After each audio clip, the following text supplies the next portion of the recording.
Saudara-saudari terkasih dalam Kristus, Shalom.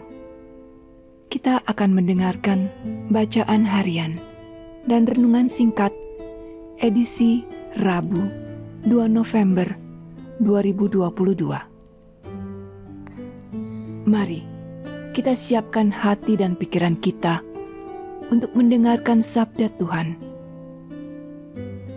Bacaan diambil dari kitab Yohanes bab 6 ayat 37 sampai 40. Setiap orang yang percaya kepada Anak Allah beroleh hidup yang kekal, dan Tuhan akan membangkitkannya pada akhir zaman. Inilah Injil suci menurut Yohanes.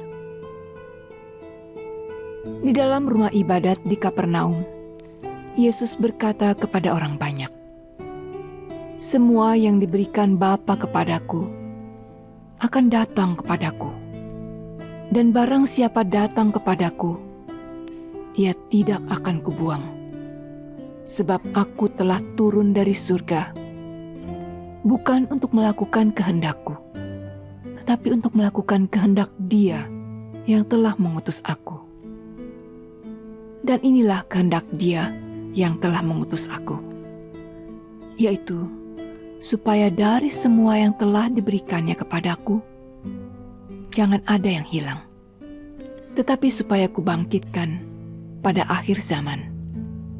Sebab inilah kehendak Bapa-Ku, yaitu supaya setiap orang yang melihat Anak dan yang percaya kepadanya beroleh hidup yang kekal, dan supaya aku membangkitkannya pada akhir zaman."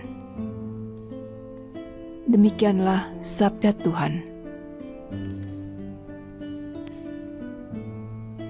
Saudara-saudari, hari ini gereja mengenang semua arwah orang beriman. Di hari ini kita mendoakan saudara-saudara kita yang telah mendahului kita. Mengapa kita umat Katolik mendoakan para arwah? Ini mungkin adalah pertanyaan yang sering diajukan pada kita, atau malah mungkin ada di benak kita. Alasan-alasan saya adalah: 1. Karena Yesus menjanjikan hidup kekal pada yang percaya padanya dan kebangkitan di akhir zaman. Yohanes bab 6 ayat 40.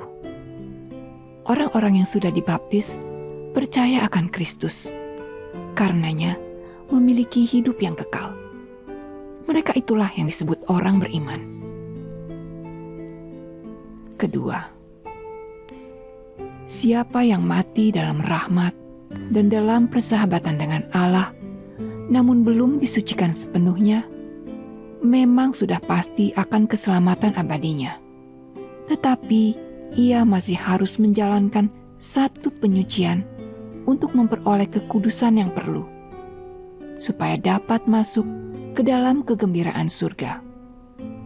Katekismus Gereja Katolik, artikel 1030. Artikel inilah yang menjadi dasar tentang adanya api penyucian. Alasan ketiga, gereja menghargai peringatan akan orang-orang mati dan membawakan doa dan terutama kurban ekaristi untuk mereka, supaya mereka disucikan dan dapat memandang Allah dalam kebahagiaan. Gereja juga menganjurkan amal, indulgensi, dan karya penitensi demi orang-orang mati. Katekismus Gereja Katolik, artikel 1032. Di pasal 1032 inilah disebutkan perlunya mendoakan arwah orang-orang yang beriman. Namun, bagi saya pribadi, alasan saya adalah yang keempat. Karena kita mengasihi mereka dan tidak melupakan mereka, meskipun sudah tidak dapat bertemu lagi secara fisik. Di Indonesia, dengan pengaruh tradisi lokal, kita mendoakan arwah pada hari ketiga, ketujuh, ke-40, ke-100, ke-1000 setelah kematian, juga di setiap tanggal kematiannya setiap tahun. Di berbagai negara, tradisinya berbeda. Bagaimanapun bentuknya, doa-doa kita sungguh berarti bagi mereka. Dan karena perayaan Ekaristi adalah bentuk doa tertinggi, marilah bersama kita rayakan perayaan Ekaristi hari ini bagi saudara-saudara kita yang telah mendahului kita.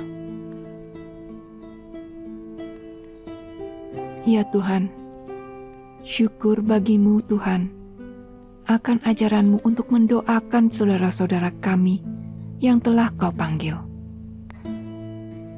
Kiranya doa-doa kami bermanfaat bagi kekudusan mereka, sehingga mereka dapat bersatu denganmu di surga. Saudara-saudari terkasih dalam Kristus, terima kasih untuk perhatian Anda mendengarkan sabda Tuhan dan renungan hari ini.